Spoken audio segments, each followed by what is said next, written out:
નમસ્તે વિદ્યાર્થી મિત્રો, કેમ છો? બાળકો, આપણે ગયા વખતે વ્યાકરણમાં શબ્દ અને વાક્ય જોયું હતું, બરાબર ને?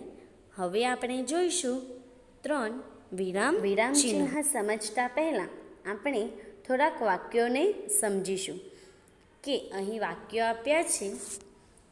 નિમ્નલિખિત વાક્યો કો ધ્યાન સે દેખીએ. બાળકો, અહીં જે વાક્યો મેં તમને અત્યારે બતાવીશ ને, તે વાક્યો તમારે ધ્યાનથી જોવાના છે અને સમજવાના છે, બરાબર? હું ફક્ત વાક્યોને વાંચીશ, એટલે તમારે અહીં જોવાનું છે અને હું જે બોલીશ તે તમારે ધ્યાનથી સાંભળવાનું છે, બરાબર? કઈ રીતે હું બોલું છું, કયા વાક્ય ઉપર મેં અટકું છું, કયા બે શબ્દો વચ્ચે અટકું છું, તે વસ્તુ તમારે ધ્યાન રાખીને સમજવાનું છે, બરાબર? પછી આપણે આગળ જોઈશું વિરામચિહ્ન કોને કહેવાય છે, બરાબર? પહેલું વાક્ય, મોર હમારા રાષ્ટ્રીય પક્ષી હે. બીજું, ગાય કે दूध से दही, छाछ, घी और मक्खन बनता है. तीजू, वह पढ़ने में अच्छा है, खेल कूद में भी अव्वल है. चौथું, तुम्हारा नाम क्या है? पाँचवं, वाह मेरा लाडला अव्वल आया. छठું, जय जवान जय किसान, लाल बहादुर शास्त्री जी ने कहा था. અને સાતમું, हमें माता पिता का सम्मान करना चाहिए. બાળકો, મેં અહીં જે વાક્યો વાંચ્યા તે તમને સમજ પડી ને કે મેં કઈ રીતે વાક્યોને વાંચ્યા છે? હવે આપણે તેને સમજવાનો પ્રયત્ન કરીએ. તમે આ બધા વાક્યોને ધ્યાનથી જોયા છે ને અહીં, બરાબર? હવે આપણે જોઈએ, उपरोक्त वाक्यों को देखते हैं तो पहले वाक्य के अंत में पूर्ण विराम, बराबर? हिंदी भाषाમાં પૂર્ણ વિરામ આને કહેવાય છે અને ગુજરાતી ભાષામાં પૂર્ણ વિરામ આને કહેવાય છે, બરાબર? दूसरे वाक्य में दही और छाछ के बाद अल्प विराम, बराबर? तीसरे वाक्य के बीच में अर्ध विराम. चौथे वाक्य के अंत में प्रश्नार्थ चिन्ह. पांचवें वाक्य में वाह शब्द के बाद उद्गार चिन्ह. छठे वाक्य में जय जवान जय किसान शब्द पर अवतरण चिन्ह. सातवें वाक्य में माता पिता के बीच योजक चिन्ह. ऐसे चिन्ह दिखाई देते हैं, उसे व्याकरण की भाषा में विराम चिन्ह कहते हैं. बराबर? समझ पड़ी बाळको? विराम चिन्ह कोने कोने कहेवाय? એટલે જ મેં તમને સૌપ્રથમ પહેલાં વાક્યો બતાવ્યા કે જે અમુક વાક્યો હતા તે વાક્યોને તમને મેં ધ્યાનથી સાંભળવા કહ્યા હતા અને જોવા કહ્યા હતા, બરાબર ને? મેં જ્યાં બોલું છું, કઈ જગ્યાએ અટકું છું, તે વસ્તુ તમને મેં જોવા કહ્યું હતું, બરાબર ને? એટલે જ્યાં જ્યાં મેં અટકી છું ત્યાં ત્યાં તમને કોઈક ને કોઈક ચિહ્ન દેખાયા હશે. તે દરેક ચિહ્નને શું કહેવાય? વિરામ ચિહ્ન. સમજ પડી ને બાળકો? હવે આગળ જોઈએ આપણે. विराम चिन्ह दो शब्दों का बना है, एक शब्द विराम और दूसरा शब्द चिन्ह, बराबर? એટલે જ્યારે આપણે બે શબ્દ એવા હોય તો કે જે બે શબ્દની વચ્ચે આપણે કોઈ પણ ચિહ્ન લગાવવું પડે તો તે બે શબ્દમાં એક શબ્દ હશે વિરામ અને બીજો શબ્દ હશે चिन्ह, बराबर? आ विराम शब्द का अर्थ होता है ठहरना या रुकना, बराबर? એટલે વિરામ એટલે કે આરામ કરવું, એટલે કે ત્યાં થોભી જવું, बराबर? और चिन्ह का अर्थ होता है निशान या संकेत, बराबर? જ્યાં આપણે બોલતા હોઈએ ત્યાં આરામ લેવો એટલે કે થોભવું, અને ત્યાં આગળ નિશાની આપી છે એટલે ત્યાં આગળ આપણે થોભી જવાનું, બરાબર। निशानी या संकेत। किसी भी भाषा बोलते, पढ़ते और लिखते समय अर्थ को स्पष्ट करने के लिए वाक्यों के पदों के बीच में या वाक्य के अंत में रुकना पड़ता है, बराबर। बाळको, હું અહીં જેટલું પણ વસ્તુ વાંચતી હોવીશ ત્યાં કોઈ પણ ચિહ્ન મને દેખાશે ત્યાં હું થોપતી હોઉં છું, બરાબર। એટલે કે ત્યાં આરામ લઉં છું, એટલે ત્યાં ઘડી ચિહ્ન આપ્યું છે એટલે એવું કહેવાય કે અહીં ચિહ્ન આપ્યું છે એટલે અહીં થોપવાનું છે, આરામ લેવાનો છે, બરાબર। એટલે તેને વિરામ ચિહ્ન કહે છે। इस रुकावट का संकेत देने वाले लिखित चिन्हों को विराम चिन्ह कहते हैं, बराबर। એટલે કે આ રૂકાવટ એટલે કે અહીંયા આરામ કરવાના જે સંકેત હોય તે આપણે ફક્ત લખતી વખતે જ તેને નિશાની આપણે બતાવી શકીએ છીએ, બરાબર। બોલતી વખતે આપણે જ્યારે થોભીએ છીએ તે આપણે નિશાની બોલતા નથી, પરંતુ લખતી વખતે આપણે તે નિશાની બતાવીએ છીએ। સમજ પડે છે ને બાળકો? આગળ જોઈએ આપણે। विराम चिन्ह के प्रयोग से अर्थ ग्रहण करने में सरलता रहती है। बाळको, જ્યારે આપણે બોલતા હોઈએ ત્યારે આપણે જ્યારે વચ્ચે કોઈ ચિહ્ન કે સંકેત હોય તો આપણે આરામ લેતા હોઈએ છીએ, બરાબર ને। ત્યાં આપણે બોલવામાં પણ સરળતા રહે છે અને તે શું કહેવા માંગે છે તેનો અર્થ પણ આપણે સ્પષ્ટ થાય છે। સમજ પડી બાળકો? એટલે કોઈ પણ ચિહ્ન હોય ત્યાં આપણે અટકીને એટલે કે આરામ લઈને ત્યારબાદ બોલવાનું શરૂ કરવાનું, એટલે તે વાક્યનો અર્થ પણ આપણે સ્પષ્ટ થતો જણાય છે। આગળ જોઈએ। विराम चिन्ह का सही प्रयोग होना चाहिए, गलत प्रयोग से अर्थ बदल जाता है या तो अर्थ का अनर्थ हो जाता है, बराबर। શું કહે છે કે જ્યારે પણ વિરામ ચિહ્નનો જો ઉપયોગ તેનો સાચો થાય તો તે સાચું વાક્ય કહેવાય, પરંતુ જો તેનો ખોટો ઉપયોગ થાય છે તો તેનો અર્થ બદલાઈ જાય છે, નહીં તો અર્થનો અનર્થ થઈ જાય છે। સમજ પડે છે ને બાળકો હું શું કહેવા માંગુ છું? બાળકો, આપણે અહીં એક ઉદાહરણ જોઈએ। ઉદાહરણમાં શું કહે છે? ખાઓ મત ફેંક દો, બરાબર। પછી આપણે બીજું વાક્ય પણ એના જેવું જ છે, ખાઓ મત ફેંક દો। બાળકો, અહીં આપણે બંને વાક્યમાં થોડોક ફરક દેખાય છે। વાક્ય તો સરખું જ છે, પરંતુ જે આપણે બોલ્યા ને તેનો અર્થ કંઈક અલગ થાય છે, બરાબર। તો સાચો અર્થ એવો થાય ખાઓ મત ફેંક દો, બરાબર। શું થાય છે તેનો સાચો અર્થ? ખાઓ મત ફેંક દો, બરાબર। પરંતુ આપણે જો બીજો અર્થ વાંચીએ ખાઓ મત ફેંક દો, એટલે આ અલગ જ એટલે કે ખોટું વાક્ય છે કે અહીં જ્યારે આપણે વિરામ ચિહ્ન લગાવ્યું છે પરંતુ તેનો સાચો અર્થમાં આપણે લગાવ્યું હોય તો તે વાક્યનો સહી ઉપયોગ થાય છે, બરાબર। પરંતુ આપણે વિરામ ચિહ્નનો ઉપયોગ ખોટી રીતે કર્યો એટલે તેનો અર્થ પણ આખો બદલાઈ જાય છે। બીજું જોઈએ ઉદાહરણ આપણે। રોકો મત જાને દો, રોકો મત જાને દો, બરાબર। અહીં સમજ પડે છે બાળકો? અહીં જે આપણે અલ્પવિરામ આપ્યું છે તો અલ્પવિરામ આપણે કઈ જગ્યાએ મૂક્યું છે અને કઈ જગ્યાએ ખોટી રીતે મૂક્યું છે તે આપણે બંનેનો અર્થ જોઈએ તો આપણે ખબર પડે છે કે કયું સાચું છે અને કયું ખોટું છે, બરાબર।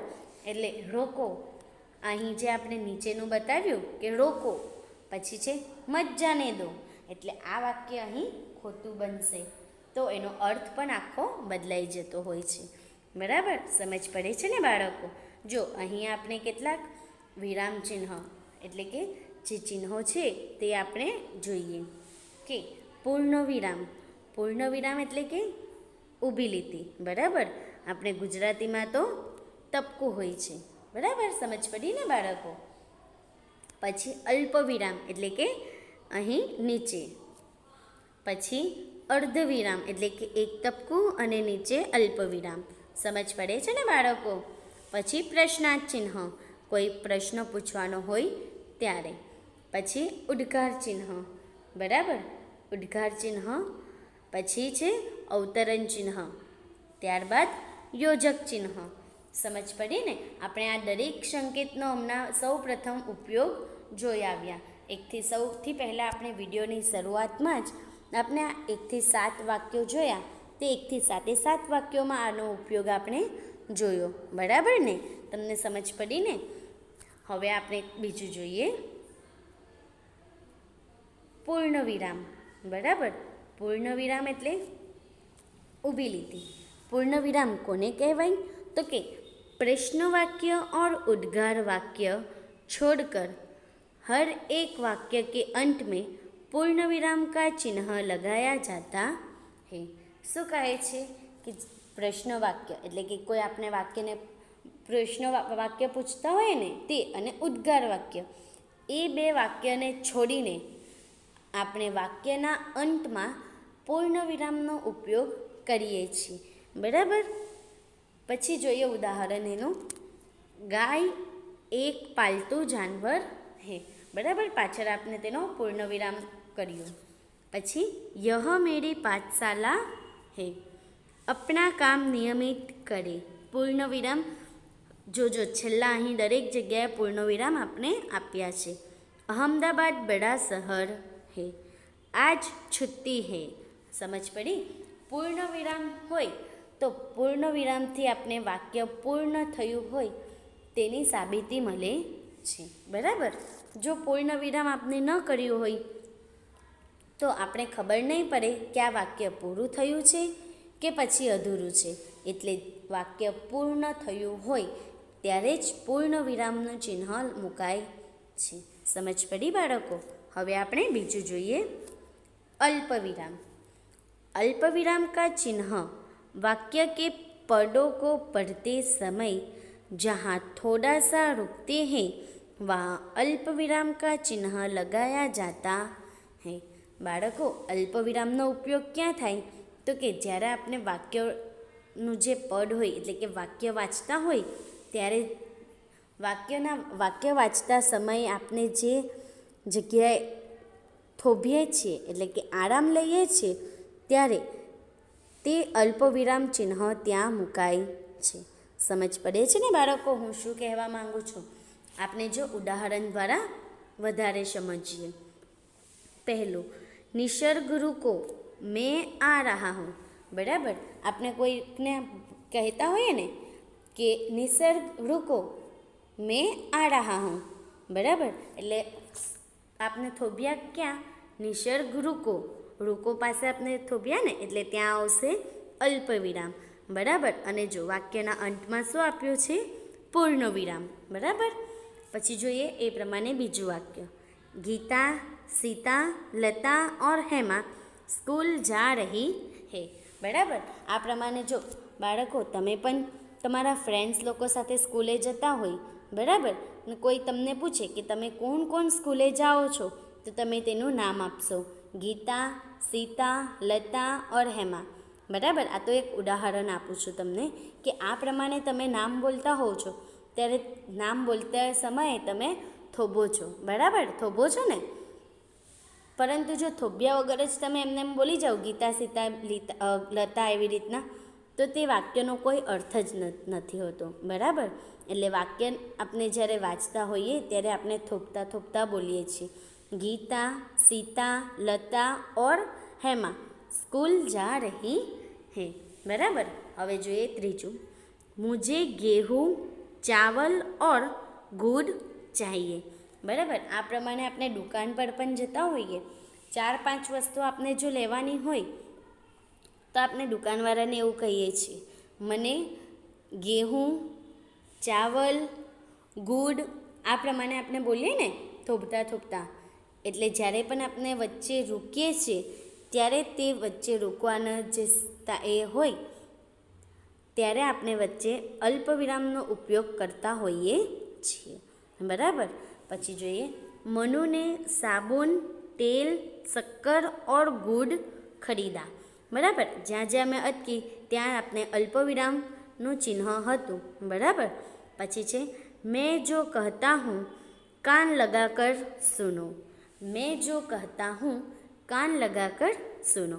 બાળકો, મેં પણ તમને પહેલાં એવું કહ્યું હતું વિડીયોની શરૂઆતમાં કે અહીં જે મેં વાક્યો વાંચું છું ત્યાં તમારે ધ્યાનથી સાંભળવાનું છે. બરાબર.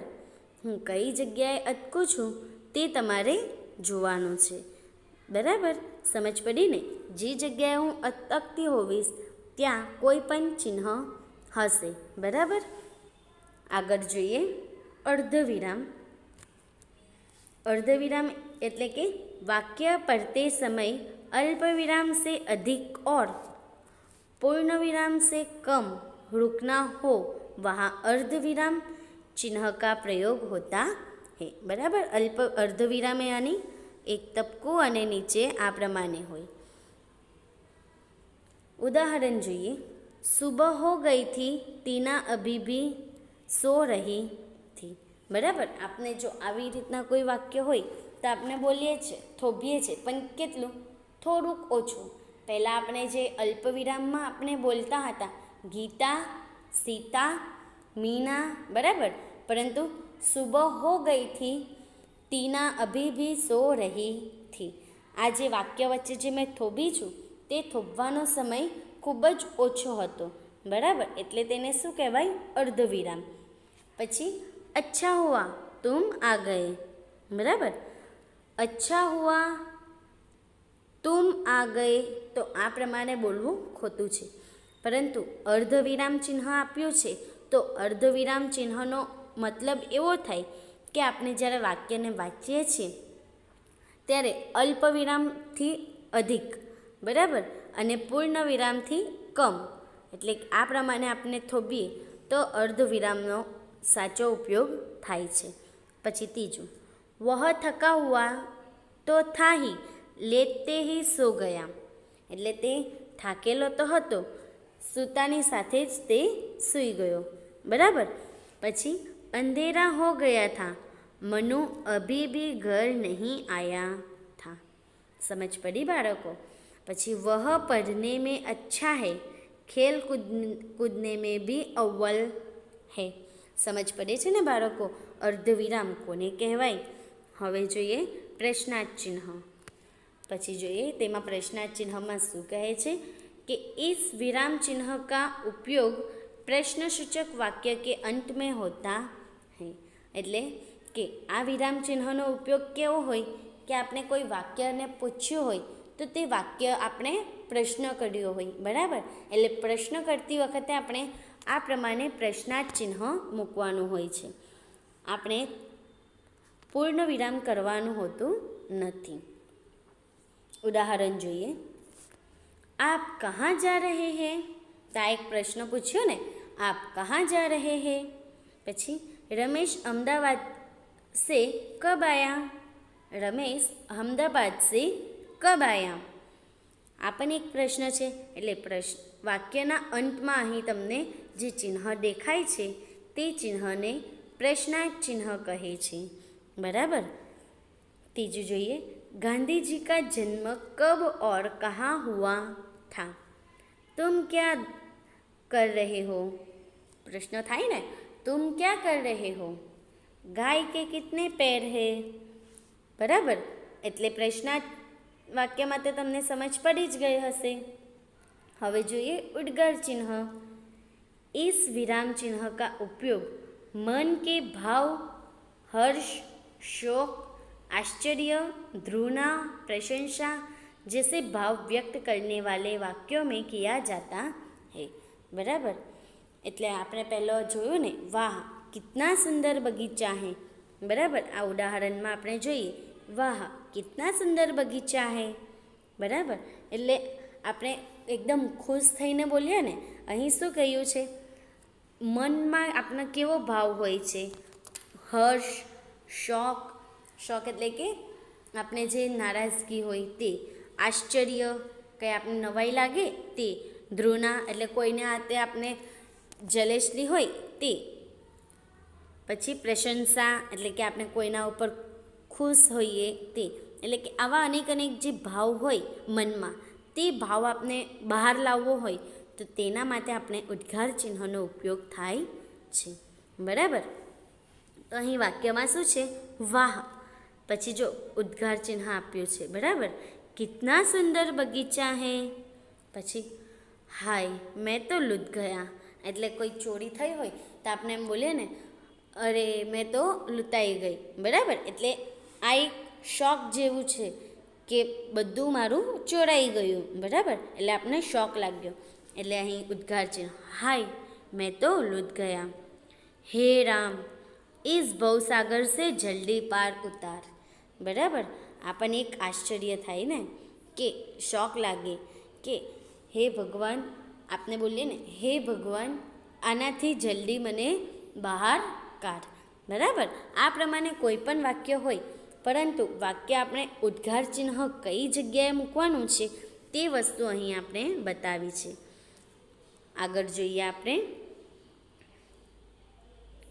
ચોથું ઉદાહરણ. રામ રામ ગૌ હત્યા ઇતના જનનધ્યેય પાપ. એટલે એમ કહે ને, હે ભગવાન આને તો જો ગૌ હત્યા કરી, એટલે એકદમ ખરાબ વાત કહેવાય ને. તો ત્યાં વચ્ચે એટલે કે મનમાં ભાવ કેવો હતો? ખરાબ. તો તે વચ્ચે આપણે ઉદ્ગાર ચિહ્ન મૂક્યું. બરાબર. છી છી કિતને ગંદે હો તુમ. બરાબર. આપણે એમ બોલીએ ને છી છી આ તો જો કેટલો ગંદો છે. એટલે આ વચ્ચે આપણે જે ચિહ્નનો ઉપયોગ થયો તે ચિહ્નને કયું ચિહ્ન કહેવાય? ઉદ્ગાર ચિહ્ન. બરાબર. જો અહીં તમને કેટલા ઉદ્ગાર ચિહ્ન આપ્યા. જરૂરી નથી કે એક વાક્યમાં એક જ ઉદ્ગાર ચિહ્ન હોય. બરાબર. એટલે વાક્યમાં ગમે તેટલા ઉદ્ગાર ચિહ્ન હોઈ શકે, પરંતુ તે સાચા અર્થ પર હોય છે. પરંતુ જો તેનો ખોટો આપણે ખોટી જગ્યાએ મૂક્યો હોય, એનો ખોટો ઉપયોગ કર્યો હોય તો તેનો અર્થ અનર્થ બધું બદલાઈ જાય છે. બરાબર. હવે જોઈએ અવતરણ ચિહ્ન. અવતરણ ચિહ્ન આ પ્રમાણે હોય છે. जब किसी के कथन या कहे गए शब्दों को जो के त्यों लिखने हो तो ऐसे शब्दों के प्रारंभ और अंत में अवतरण चिन्ह का प्रयोग किया जाता है. बराबर. એટલે જો કે ત્યો.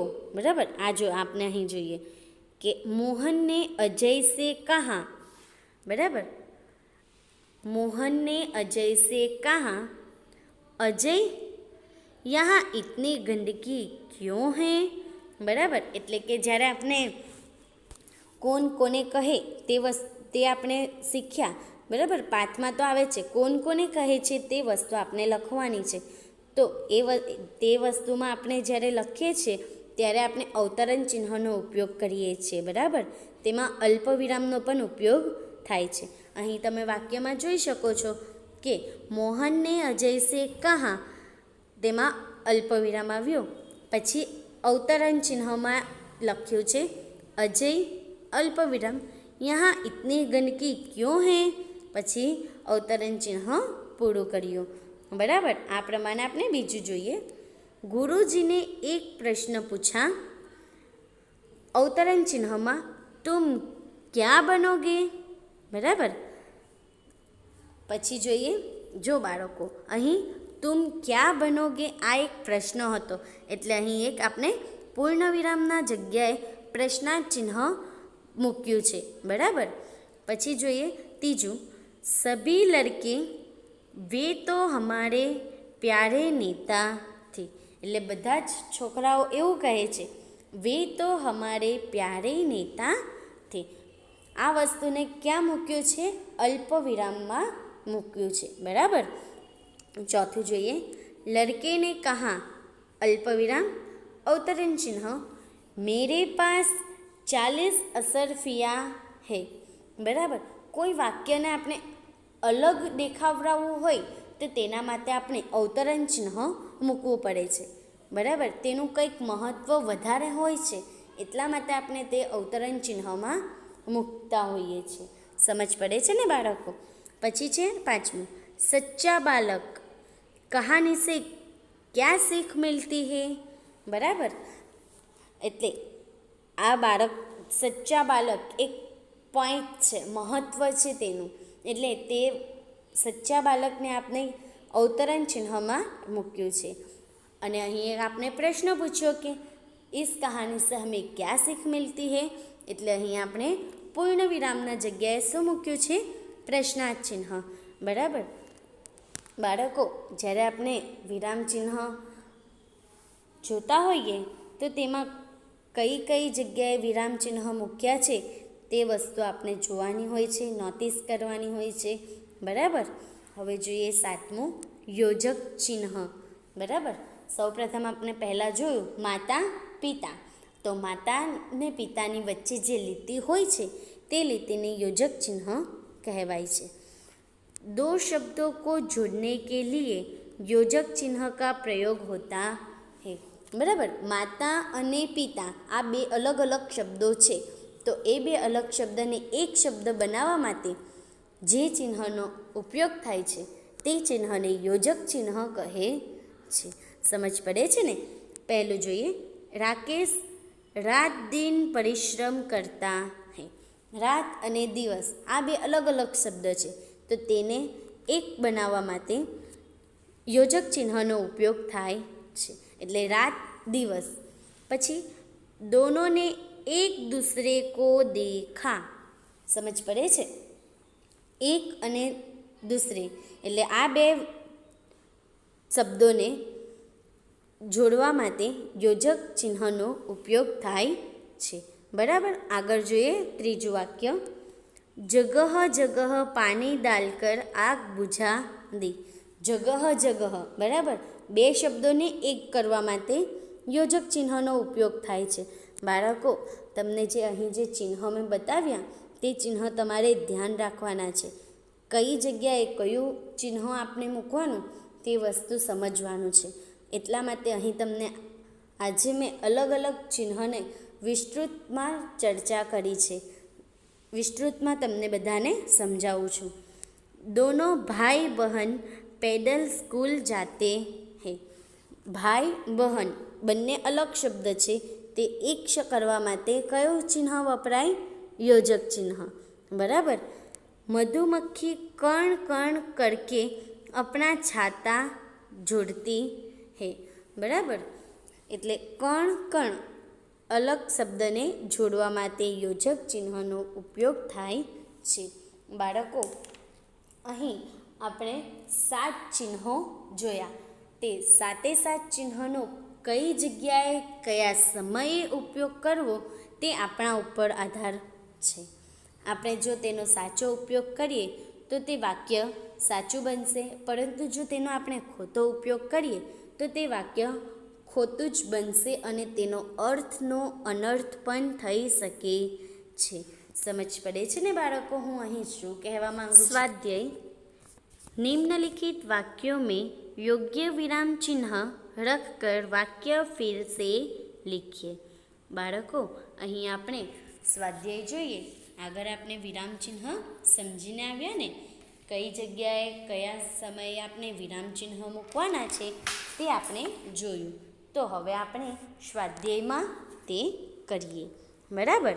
તો પહેલું છે, बहुत बुरा हुआ भाई भाई की लड़ाई घर की तबाही है. બરાબર. આ પ્રમાણે વાક્ય હતું. અહીં તમને જવાબમાં મેં લખ્યું છે ભાઈ ભાઈ એટલે કે યોજક ચિહ્ન વચ્ચે મૂક્યું. બરાબર. બે શબ્દને જોડવા માટે આપણે યોજક ચિહ્નનો ઉપયોગ કર્યો અને છેલ્લે આપણે પૂર્ણ વિરામ. બરાબર. બીજું જોઈએ, ગુરુદેવને કહા એટલે અલ્પ વિરામ અને આપણે અવતરણ ચિહ્નમાં લખીશું લોભ સબ પાપો કી જડ હે. એટલે વાક્ય પૂરું કરવાનું અને ત્યારબાદ અવતરણ ચિહ્ન પૂરું થશે. સમજ પડે છે ને? પછી ત્રીજું જોઈએ, પર્યટન સે ક્યા ક્યા લાભ હોતે હે. ક્યા ક્યા એટલે બે શબ્દ છે, એટલે બે શબ્દને જોડવા માટે આપણે યોજક ચિહ્નનો ઉપયોગ કરીશું. ત્યારબાદ પ્રશ્ન પૂછ્યો છે. બરાબર. એટલે આપણે શું કરીશું? અહીંયા પ્રશ્નાર્થ ચિહ્ન લગાવીશું. ચોથું છે, આજકલ ઘી ઓર અનાજ મહંગા હો ગયા હે. આ એક સાદું વાક્ય છે. બરાબર, એટલે આપણે અહીં પૂર્ણ વિરામ કરીશું. પછી જોઈએ સત્યાગ્રહ, એટલે આ એક અલગ પડતો શબ્દ છે, એટલે આપણે તેને અવતરણ ચિહ્નમાં મૂકીશું. યહ શબ્દ સ્વ મગનભાઈ કી સૂઝ હે, એટલે આ અહીં વાક્ય આપણે પૂર્ણ કરીશું. બરાબર. પછી છઠ્ઠું જોઈએ વિભાને કહા. કહા એટલે આ એક અહીં આપણે કોણ કોણે કહે છે તે પ્રમાણે. કહા એટલે કે આપણે અલ્પ વિરામ મૂકીશું, ત્યાર પછી અવતરણ ચિહ્નમાં લખીશું મેં કલ રાજકોટ જાઉંગી, એટલે વાક્ય પૂરું અને અવતરણ ચિહ્ન પણ પૂરું. બરાબર, અલગ પડતો શબ્દ આપણે અહીં બતાવ્યો. સાતમું જોઈએ આશા ઘર જાકર પક્કા આમ ખાએગી. બરાબર, આ એક સાદું વાક્ય છે, એટલે અહીં આપણે ફક્ત પૂર્ણ વિરામ કરીશું. ગુરુજીને, બરાબર, અહીં આપણે થોભ્યા, એટલે અહીં આપણે શું લગાવીશું? અલ્પ વિરામ. હમે વન ચેતના કેન્દ્ર કી મુલાકાત કરવાઈ. બરાબર. હવે જોઈએ નવમું જીવન મેં સુખ દુઃખ તો આતે હી રહતે હે. બરાબર, સુખ દુઃખ એટલે આ બે શબ્દ અલગ છે, પરંતુ તેને આપણે જોડવાનો છે. સુખ અને દુઃખ હંમેશા સાથે આવે છે. બરાબર, એટલે સુખ પછી આપણે યોજક ચિહ્ન મૂકીશું અને દુઃખ, એટલે આ એક શબ્દને આપણે જોડીશું. એટલે જીવન મેં સુખ દુઃખ તો આતે હી રહેતે હે અને પૂર્ણ વિરામ. બરાબર, અને છેલ્લું વાક્ય છે ભાગો, એટલે અલ્પ વિરામ અને અવતરણ ચિહ્નમાં શેરાયા. બરાબર, પૂર્ણ વિરામ કરીશું અને ત્યારબાદ અવતરણ ચિહ્ન પૂરું કરીશું. સમજ પડીને બાળકો? એટલે હવે તમારે વ્યાકરણની નોટબુકમાં તમારે આજે વિરામ ચિહ્ન જેટલું આપણે વિડીયોમાં સમજાવ્યું તે બધી જ વસ્તુ નોટબુકમાં એક વખત લખવાની રહેશે. બરાબર, આપણે સૌપ્રથમ વાક્યો સમજ્યા ને, તો ત્યાંથી લઈને સ્વાધ્યાય સુધી દરેક વસ્તુ નોટબુકમાં એક વખત લખીશું. બરાબર, સમજ પડીને બાળકો? ખૂબ સરસ.